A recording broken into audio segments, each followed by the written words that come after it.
इसके तेवर देखकर तो नहीं लगता है कि ये मुझसे माफी मांगने आया है।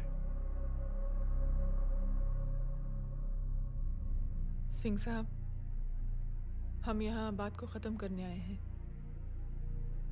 हमें माफ कर दीजिए प्लीज।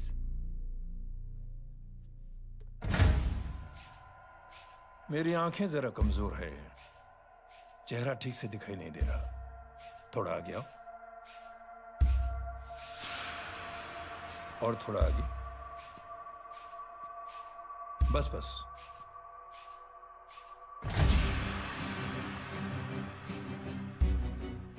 अब अपनी दाएं तरफ जाओ।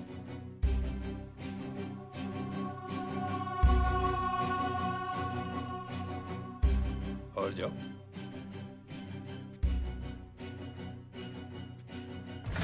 बस बस, रुक जाओ। थोड़ा आगे।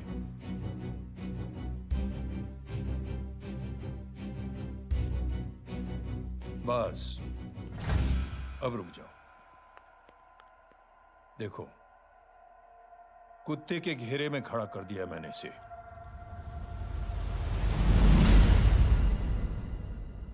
अब तो तुम खुश हो? नहीं पापा, जिस तरह सबके सामने इसने आपकी दामाद की बेइज्जती की है, उसी तरह सबके सामने इसकी बेइज्जती होनी चाहिए। चलो ठीक है, तुम भी अपनी भड़ास निकाल लो। जाओ।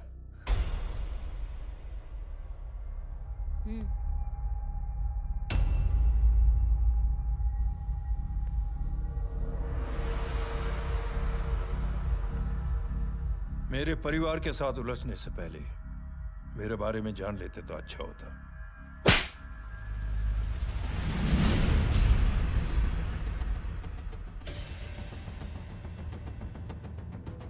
एक पत्रकार ने हमारे खिलाफ बहुत गलत लिखा, बहुत गलत।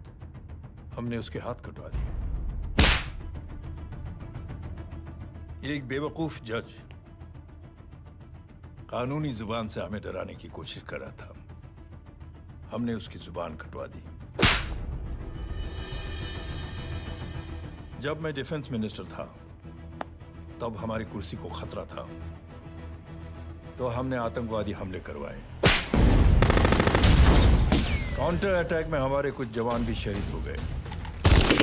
फिर हमने देशभक्ति का नारा जोर शोर से लगाया। कुर्सी भी बच गई, बल्कि प्रमोशन भी हुआ। अभी कुछ ही दिनों की बात है, एक अपाहिज लड़की ने आत्महत्या कर ली। उसके भाई ने मेरी बेटी के खिलाफ आवाज उठाना शुरू किया। अफसोस, उसे भी हमें उसकी बहन के पास भेजना पड़ा। जय।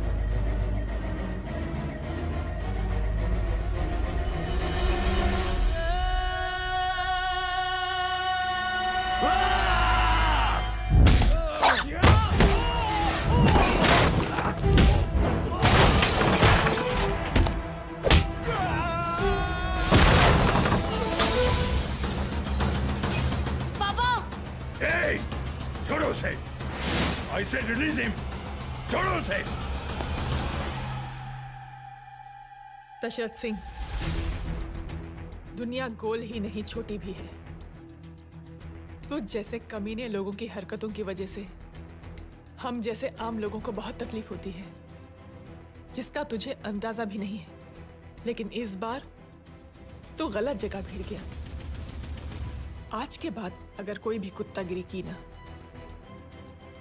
तो मेरा भाई तुझे कुत्ते की जगह खड़ा ही नहीं करेगा, बल्कि कुत्ता बना के छोड़ेगा।